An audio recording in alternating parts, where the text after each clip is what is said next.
नमस्कार मंडळी, मी तुमचा होस्ट किशन ढोली आज पुन्हा एकदा तुमच्या समोर या ठिकाणी घेऊन आलो आहे अशोका मेडिकल हॉस्पिटल नाशिक प्रस्तुत आपला मराठी पॉडकास्ट प्रश्न छोटे आरोग्य मोठे. आणि आज आपल्या सोबत या खास कार्यक्रमामध्ये आज प्रमुख अतिथी आहेत डॉक्टर श्याम तलरेजा सर, जे की अशोका मेडिकल हॉस्पिटल नाशिक या ठिकाणी सिनियर यूरोलॉजिस्ट यूरोसर्जन म्हणून कार्यरत आहेत. चला तर मग जास्त वेळ वाया न घालता सुरुवात करूया आजच्या आपल्या मराठी पॉडकास्टला. प्रश्न छोटे आरोग्य मोठे. आणि आजचा आपला विषय आहे प्रोस्टेट ग्रंथीचे आजार, त्याच्याबद्दल असणारे समज आणि गैरसमज. चला तर मग आज डॉक्टर श्याम तलरेजांकडून आपण या सर्व विषयांवरती प्रकाश टाकून घेऊया. सर, जसं की आपण बघितलं की लोकांच्या मनामध्ये आजही प्रोस्टेट ग्रंथीबद्दल खूप सारे समज आणि गैरसमज त्या ठिकाणी असतात. तर आजच्या या विषयाला सुरुवात करण्याआधी आपल्या प्रेक्षकांना तुमच्याकडून जाणून घ्यायचं आहे की नेमकी ही प्रोस्टेट ग्रंथी जी आहे ती शरीरात नेमकी कुठं असते आणि नेमकी या ग्रंथीचं काम नेमकी काय असतं. मला वाटतं की प्रोस्टेट ग्रंथी जाणून घेण्याच्या अगोदर आपल्याला हे माहिती पाहिजे की युरिन आपल्या बॉडीमधून बाहेर कसं निघतो. आपल्या बॉडीमध्ये 2 किडनी आहे. दोन्ही किडनी 24 तास आपलं ब्लड प्युरिफाय करते. 24 तास लघवी तयार होते, पण आपण 24 तास तर लघवी करत नाही, कारण की दोन्ही किडनीची लघवी थेंब थेंब करून ब्लॅडर मध्ये जमा होते. आता ब्लॅडरचे 2 काम, युरिनला स्टोअर करणं. ब्लॅडरची कॅपॅसिटी असते 400-500 ml. आपण 3-4-5 तास पर्यंत आपण लघवी स्टोअर करून ठेवू शकतो, ज्याच्या कारणामुळे आपण प्रवास करून येऊ शकतो, बाहेर जाऊन फिरून येऊ शकतो, झोपू शकतो. म्हणजे युरिन कंट्रोलचा विषय. Bladder is very important organ. दुसरा फंक्शन ब्लॅडरचा आहे युरिनला बाहेर फेकणं, त्याला एम्प्टिंग फंक्शन म्हणतात. आता हे ब्लॅडर दोन्ही काम करतो, स्टोअर पण करतो आणि एम्प्टी पण करतो. आणि सगळ्यांना माहिती पाहिजे, this bladder is functioning since birth. Means ही ब्लॅडर काम करून राहिलं जन्मापासून. वय वाढणार आहे, ब्लॅडरची पण वय वाढणार आहे. ब्लॅडरची function, storage function, emptying function affect होणार आहे. आता प्रोस्टेट हे ब्लॅडर खाली एक अंग असतो जे 360 डिग्री युरिनचे पाईपला पूर्ण कव्हर केलेला असतो. आता 40, 45, 50 नंतर आपल्या बॉडीमध्ये काही हार्मोनल चेंजेस झाल्यामुळे यांची सेल्सचे नंबर वाढून जातं आणि साईज पण वाढून जातं. त्याला म्हणतात बिनाइन प्रोस्टेटिक हायपरप्लाझिया, जे वयामुळे सगळ्यांना होणारच आहे. पण प्रोस्टेट वाढणं म्हणजे लक्षण येणं हे दोन्ही कोरिलेट होत नाही. आता प्रोस्टेटच्या वाढल्यामुळे सगळं प्रॉब्लेम जातो ब्लॅडरवर, कारण ब्लॅडरचं काम आहे लघवी पास करणं. प्रोस्टेट वाढला की त्याचे ब्लॅडरचे सिम्पटम, लघवीचे सिम्पटम सुरू होऊन जातात. पण नॉर्मली प्रोस्टेटचं काम काय असतो? प्रोस्टेट यंग एज मध्ये जे आपलं वीर्य तयार होतो अंडकोश मध्ये, त्यांचे स्पर्म्सला न्यूट्रिशन देण्याचं काम करतो. पण 40, 45, 50 एज नंतर आपल्याला फॅमिली कंप्लीट झालेली असते, पण आणि प्रोस्टेटची साईज हार्मोनल इम्बॅलन्समुळे वाढून जाते. म्हणून याचा उपचार घेणं गरजेचं आहे. दुसरा, प्रोस्टेट हे ज्या लोकेशनवर स्थितीत आहे, तुम्ही बघणार की इंटरकोर्स झाल्यानंतर आपण वीर्य पास करतो, पण लघवी सोबत येत नाही, कारण की तो act as a traffic signal. तो प्रोस्टेट इजॅक्युलेशन साठी खूप महत्वाचा ऑर्गन आहे. म्हणून त्याचे मेडिसिनल ट्रीटमेंट व सर्जिकल ट्रीटमेंट मध्ये सेक्शुअल इजॅक्युलेशन प्रॉब्लेम होणं खूप कॉमन प्रॉब्लेम आहे. खूप खूप धन्यवाद सर. अगदी सोप्या शब्दात आणि सरळ भाषेत तुम्ही सर्वांना या ठिकाणी समजून सांगितलं की नेमके प्रोस्टेट काय असतं आणि कशा प्रकारे त्याचा संबंध ब्लॅडर आणि इतर अवयवांशी त्या ठिकाणी असतो. सर, याच्यामध्येच आम्हाला जाणून घ्यायचं आहे की वय वाढल्यावर प्रोस्टेट का वाढतं आणि ही वाढ नैसर्गिक असते का? I think with the age खूप सारे बॉडीमध्ये चेंजेस होतात. जसं आपल्याला मोतियाबिंदू, पांढरे केस, व्रिंकल्स येणं, त्याच्यामधून प्रोस्टेट पण एक प्रॉब्लेम आहे जे वयामुळे होऊ शकतं, कारण की हार्मोनल चेंजेस चालू असतात. टेस्टोस्टेरोनची मात्रा कमी होत चालली असते आणि इस्ट्रोजनची मात्रा वाढत राहिली असते. दुसरा एक अजून कारण आहे ओबेसिटी, लठ्ठपण. त्याच्यामध्ये पण हार्मोनल चेंजेस लवकर सुरू होऊन जातात, त्याच्यामुळे त्यांना प्रोस्टेट आणि प्रोस्टेटचे आजार पण लवकर सुरू. तिसरा आहे आपलं अनुवांशिक. फॅमिलीमध्ये ज्यांना प्रोस्टेटचा आजार असेल तर तुम्हाला पण ते प्रोस्टेटचे प्रॉब्लेम लवकर सुरू होण्याचे चान्सेस वाढून जातात. नेमकी कोणत्या वयानंतर प्रोस्टेटची तपासणी करणं त्या ठिकाणी आवश्यक आहे किंवा गरजेचं आहे?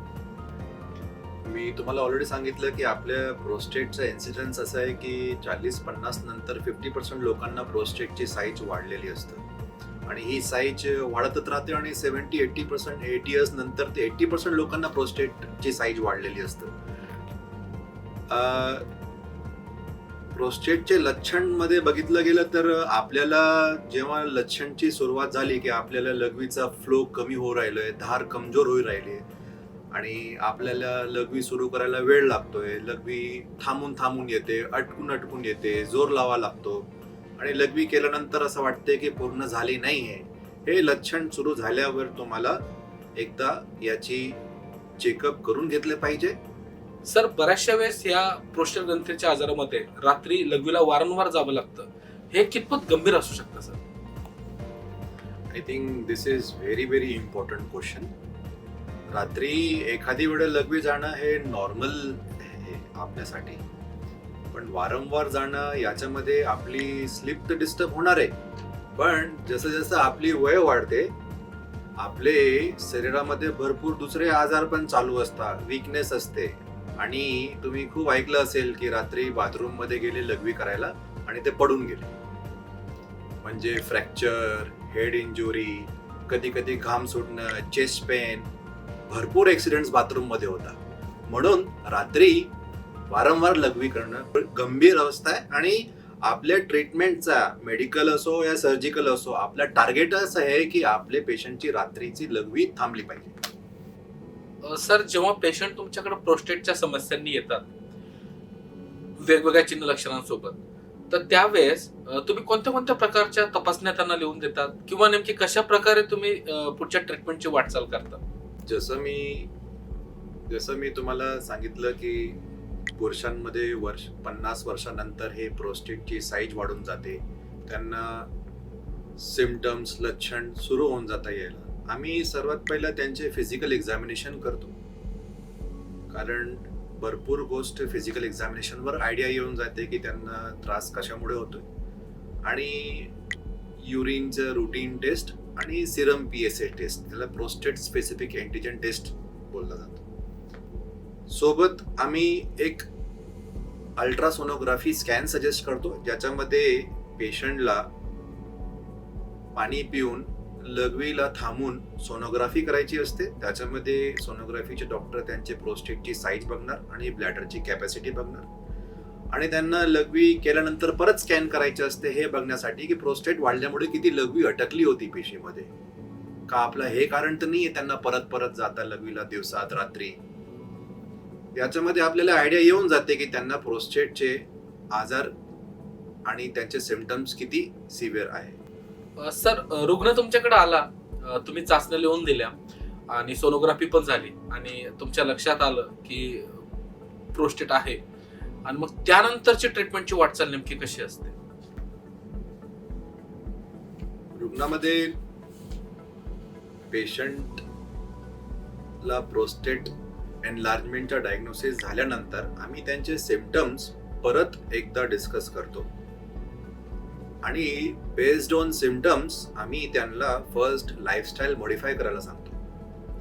खूप पेशंट असे असतात की त्यांना खूप लोकांनी सजेस्ट केलेला असतो की लघवीचा त्रास आहे, तुम्ही जास्त पाणी पिया, पण हे प्रोस्टेटमध्ये ऍप्लिकेबल नाही आहे. मी व्हिडिओच्या अर्लियरमध्ये पण डिस्कस केलं की लघवी तयार करणं किडनीचं काम आहे आणि बाहेर फेकणं ब्लॅडरचं काम आहे. प्रोस्टेट हे फक्त मूत्रमार्गामध्ये अडथळा सारखा बसलेला आहे. तुम्ही पाणी जास्त पिणार तर लघवी पण जास्त येणार. तर पहिला मुख्य आपल्याला याच्यामध्ये ट्रीटमेंट काय असतो की तुम्ही पाणीचा इंटेक नॉर्मल करा, जास्त पिऊ नका. तुम्ही पाणी जास्त पिणार तर लघवी जास्तच येणार. दुसरा, तुम्ही रात्री लघवी वारंवार जात असेल तर तुम्हाला संध्याकाळी 4-5 नंतर रात्री झोपल्यापर्यंत पाणीचा इंटेक भरपूर कमी करावा लागेल, कारण की संध्याकाळी रात्री आपल्या बॉडीची पाणीची गरज नसते. दुधाचे पदार्थ ज्याच्यामध्ये चाय, कॉफी, कोणी रात्री दूध घेतं, तर हे आपल्याला थोडा रिस्ट्रिक्ट करावं लागेल, कारण की याच्यामुळे रात्री लघवी खूप तयार होते. रात्रीचं जेवण संध्याकाळी केलं तर आपल्याला 1-2 तास अगोदर पाणी जेवढं प्यायचं असेल जेवणासोबत ते पण आपण कंट्रोल करू शकतो. याच्यामुळे तुमच्या रात्रीची लघवीची फ्रिक्वेन्सी पण कंट्रोल होऊ शकते. याच्यासोबत आम्ही काही चांगली मेडिसिन्स अवेलेबल आहे मार्केटमध्ये, ज्यांचे खूप चांगले रिझल्ट आहे आणि ज्याच्यामुळे 70 to 80% लोकांना प्रोस्टेटची ऑपरेशन गरज लागत नाही. तर आम्ही मेडिसिन सोबत लाईफस्टाईल मॉडिफिकेशन हे आपला मुख्य ट्रीटमेंट आहे प्रोस्टेट ग्रंथीच्या आजारामध्ये. अगदी बरोबर माहिती तुम्ही या ठिकाणी सांगितली सर. त्यामध्ये आम्हाला सर्वांना कळतंय की जर लाईफस्टाईल मॉडिफिकेशन्स आणि वेळोवेळी औषधोपचार घेतला तर मग आपण या गोष्टीला आटोक्यात ठेवू शकतो आणि त्यासोबत राहू शकतो. पण सर यानंतर आमचा महत्वाचा प्रश्न तुमच्यासाठी हा आहे की फक्त औषधोपचारानेच प्रोस्टेट पूर्णपणे बरा होऊ शकतो का? कारण आमच्या मनात नेहमी असं येत असतं की प्रोस्टेट म्हटलं की शस्त्रक्रिया करणं किंवा ऑपरेशन करणं हे बंधनकारक आहे, असा समज लोकांमध्ये आहे. जर पेशंट खूप डिसिप्लिनने टाइमली मेडिसिन घेता आणि आपले लाईफस्टाईल मॉडिफिकेशन करता तर त्यांना सिम्पटममध्ये भरपूर रिलीफ भेटतो आणि ज्यांना 80 to 90% रिलीफ आहे तर त्यांना ऑपरेशनची गरज लागत नाही. पण regular follow up with your urologist आणि स्कॅनिंग करून पण माहिती करून घेणं की ते मेडिसिन प्रॉपरली आपला ब्लॅडर एम्प्टी करू देत की नाही देत. आपल्याला मेडिसिन खाऊन पण लघवी पूर्ण क्लिअर होत नाही. फ्रिक्वेन्सी, रात्री लघवीला पण परत परत जाणं आणि बाथरूममध्ये वेळ लागणं सारखंच आणि परत परत युरिनमध्ये इन्फेक्शन होणं, मूतखडा तयार होणं, त्याच्यामध्ये आम्ही मग मेडिसिनवर जास्त वेट करत नाही. मग सर्जरी प्रोसिजरसाठी प्लॅनिंग सुरू करून टाकतो. सर मग एकदा का मग शस्त्रक्रिया झाली त्यानंतर प्रोस्टेट पुन्हा वाढू शकतो का सर? Very good question. मी तुम्हाला सांगितलं की लघवी पास करणं हे ब्लॅडरचं काम आहे आणि आपली वय वाढू राहिली आहे, ब्लॅडरची पण वय वाढू राहिली आहे. पंपिंग ऍक्टिव्हिटी 100% नसते. प्रोस्टेट आपण फक्त अडथळा मोकळा केलाय, पण लघवी ब्लॅडरची विकनेसमुळे पण तुम्हाला परत परत होऊ शकते. मग म्हणून थोडाफार त्यांना रेग्युलर चेकअपवर आम्ही ठेवतो आणि त्यांना ऑब्स्ट्रक्टिव्ह सिम्पटम्स लवकर येत नाही, पण इरिटेटिव्ह सिम्पटम्स ज्यामध्ये लघवीचं कंट्रोल, लघवी वारंवार जाणं, हे थोडाफार यांना मेडिसिनची गरज लागते. सर खूप छान प्रकारे तुम्ही सर्व गोष्टी या ठिकाणी आम्हाला एकदम सोप्या भाषेत समजून सांगत आहात. जसं की आपण बघितलं सर की वेगवेगळी लक्षणे, त्याचबरोबर चालणाऱ्या तपासण्या, त्यानंतर औषधोपचार आणि गरज पडेल तेव्हा शस्त्रक्रिया. आता ह्या सगळ्यांसोबत जर आपण विचार केला तर या सर्व गोष्टींचा त्या रुग्णाच्या व्यक्तिमत्वावरती किंवा जीवनशैलीत काही बदल घडतो का सर? प्रोस्टेटचे आजारमुळे लोकांची क्वालिटी ऑफ लाईफ खूप अफेक्ट होते. ज्यांना वारंवार लघवीला जावं लागतो तर ते प्रवास करू शकत नाही. ऑफिसमध्ये आपल्या कामामध्ये खूप डिस्टर्ब होता. प्रॉपर झोप येत नाही. एकदा झोप डिस्टर्ब झाली तर परत झोप येत नाही. याच्यामुळे आपल्या शरीरामध्ये वेगळे वेगळे सिस्टम पण अफेक्ट होऊन जातात. आणि दुसरी गोष्ट जे पेशंट डॉक्टरांसोबत डिस्कस नाही करत ते सेक्शुअल फंक्शन. प्रोस्टेटचे आजारमुळे या प्रोस्टेटच्या ट्रीटमेंटमुळे थोडाफार रेट्रोग्रेड इजॅक्युलेशन, ज्याच्यामध्ये आपण वीर्य इंटरकोर्स नंतर बाहेर न येणं, हे प्रॉब्लेम फेस करतात. तर हे कधी कधी इंटरकोर्स झाल्यानंतर वीर्य बाहेर न निघणं, ते काही प्रोस्टेटची मेडिसिन चालू असताना होऊ शकतो. याच्यामध्ये काही घाबरण्यासारखं नाही. तुम्ही आता जसं की सांगितलं सर की याचा सांगितल्याप्रमाणे आम्हाला कळतंय की हा नक्कीच याचा व्यक्तिमत्वावरती, आपल्या कामावरती, आपल्या जीवनशैलीवरती पूर्णपणे त्या ठिकाणी फरक पडतो आणि त्यामुळं आपण सगळ्यांनी एकदम या गोष्टीसाठी अवेअर राहणं आणि रेग्युलर हेल्थ चेकअप करणं किंवा डॉक्टरांचा सल्ला घेणं खूपच गरजेचं आहे. सर तुम्ही प्रत्येक प्रश्नाची खूपच सखोल आणि साध्या भाषेत त्या ठिकाणी उत्तरं दिलेली आहेत आणि नक्कीच ह्या गोष्टीचा संपूर्ण फायदा ह्या आपल्या प्रेक्षकांना होणार आहे. तर मी सर्व प्रेक्षकांना विनंती करेल की त्यांनी आपला हा मराठी पॉडकास्ट प्रश्न छोटे आरोग्य मोठे नेहमी बघत राहावे. तर आज आपण हा पॉडकास्ट इथंच संपला असं जाहीर करतो आणि त्यानंतर माझा सरांसाठी एक महत्वाचा प्रश्न असेल तो म्हणजे की सर आपल्या संपूर्ण प्रेक्षकांना प्रोस्टेट ग्रंथीच्या आजाराबद्दल तुम्ही काही महत्वाचा एक मेसेज देऊ इच्छिता का सर? मी हे प्लॅटफॉर्मच्या माध्यमाने एक मेसेज देण्याचा प्रयत्न करणार की आपल्या शरीरामध्ये जसा हार्ट रक्ताला पंप करतो जन्मापासून, आणि जसं जसं वय वाढते हार्टचे प्रॉब्लेम चालू होता आणि आपण कार्डिओलॉजिस्टकडे जाऊन चेकअप करतो, एन्जिओग्राफी करतो, मग ब्लॉकेजचे उपचार घेतो, एन्जिओप्लास्टी, बायपास, जे काय आहे हे आपण हार्टची पंपिंग पॉवरला सेफ प्रिझर्व करण्यासाठी करतो. तसंच लघवी भार फेकणं, पंपिंग करणं पिशवीचं काम आहे. आता लघवीची पिशवी जन्मापासून लघवी पंप करू राहिली. आता याचा अडथळा एकदा सुरू झाला 40-50 नंतर, तर याचा उपचार यूरोलॉजिस्टकडे जाऊन त्याच्या रेग्युलर टाइमने ट्रीटमेंट घेणं, चेकअप करणं आणि आपला मेडिसिन्स डिसिप्लिनने घेणं आणि आराम नसेल रिचेक करून मग पुढे ट्रीटमेंट सर्जरीची पद्धतीने दुर्बीणद्वारा करून घेतली पाहिजे टाइमवर. नाहीतर याचा पूर्ण प्रभाव आपल्याला युरिनरी ब्लॅडरवर जातो आणि ते खूप लोक ऑपरेशन झाल्यानंतर युरिनचा पाईपवर असतात, कारण की त्यांचा ब्लॅडर फेल झालेला असतं. नमस्कार मंडळी, आजचा आपला हा मराठी पॉडकास्ट प्रश्न छोटे आरोग्य मोठे याला आपण अजून खास बनवणार आहोत. तर आता आपण सुरू करत आहोत आपला रॅपिड फायर राऊंड प्रोस्टेट ग्रंथीचे आजार डॉक्टर श्याम तलरेजा सर यांच्यासोबत. तर सर रेडी आहात ना तुम्ही? येस. रॅपिड फायर राऊंड मध्ये आजचा सर्वात पहिला प्रश्न तुमच्यासाठी आहे सर, प्रोस्टेट म्हणजे काय? फक्त एका वाक्यात सांगा. प्रोस्टेट हे पुरुषांच्या शरीरामध्ये ग्रंथी असते जे लघवीच्या पिशवीच्या खाली असते आणि ते वीर्याचे स्पर्म्सला न्यूट्रिशन देण्याचं काम करते आणि वीर्याला बाहेर फेकण्याचं काम करते. प्रोस्टेट साधारण कोणत्या वयानंतर वाढायला सुरुवात करते? प्रोस्टेटची साईज तर 40-50 नंतर साईज वाढायला सुरुवात होऊन जाते, पण त्यांचे लक्षण कधी कधी यंग एज मध्ये पण होऊ शकतं इन्फेक्शनमुळे. लघवी करताना त्रास हे प्रोस्टेटचं सर्वात पहिलं लक्षण असू शकतं का? लघवी वारंवार होणं हे सगळ्यात primary first most common symptom असतो प्रोस्टेटिझमचा. प्रोस्टेट ग्रंथीमध्ये वाढ झाली की फक्त औषधोपचारानेच तो बरा होतो? प्रोस्टेटची साईज वाढली आणि त्याचे लक्षण आले तर आम्ही lifestyle modification is the first treatment followed with medical treatment, याच्याने पेशंटला ट्रीटमेंट आम्ही सुरुवात करतो. प्रोस्टेटची ग्रंथी आणि प्रोस्टेटमुळे होणारे आजार हे फक्त पुरुषांमध्ये होतं. प्रोस्टेट वाढलं तर नेहमी ऑपरेशनच करावं लागतं? जर मेडिसिनने आणि लाईफस्टाईल मॉडिफिकेशनने पेशंटला 70-80% रिलीफ आहे सिम्पटम्स मध्ये, तर ऑपरेशनची गरज लागत नाही. प्रोस्टेट जर वाढलेला असेल तर सेक्शुअल लाईफवरती त्याचा परिणाम होतो, चूक की बरोबर? प्रोस्टेटमुळे तर नाही, पण वयामुळे भरपूर सेक्शुअल प्रॉब्लेम्स होऊ शकतात. ते आम्ही पेशंटची चर्चा करून कोणत्या प्रकारचे सेक्शुअल प्रॉब्लेम आहे, दोन्ही प्रोस्टेट सोबत सेक्शुअल प्रॉब्लेमचे पण मी ट्रीटमेंट देऊ शकतो. सर लघवी थांबणे हे धोकादायक लक्षण आहे का? प्रोस्टेट ग्रंथीमुळे लोकांना ज्यांना प्रोस्टेटचा त्रास या प्रोस्टेटचे सिम्पटम्स असताना पण त्यांनी डिसिप्लिनने मेडिसिन अँड लाईफस्टाईल मॉडिफिकेशन नाही केलं तर कधी पण त्यांची लघवी थांबू शकते आणि ज्याच्यामुळे त्यांना युरिनरी पाईप लावण्याची गरज लागू शकते. सर प्रोस्टेट टाळता येतो का? चे सिम्पटम्स टाळता येते लाईफस्टाईल मॉडिफिकेशनने, थोडाफार मेडिसिनची नाही, पण प्रोस्टेट वाढणं हे एजिंग प्रोसेस आहे, त्याला टाळता येत नाही. तर प्रोस्टेटची नियमित तपासणी कधीपासून करावी?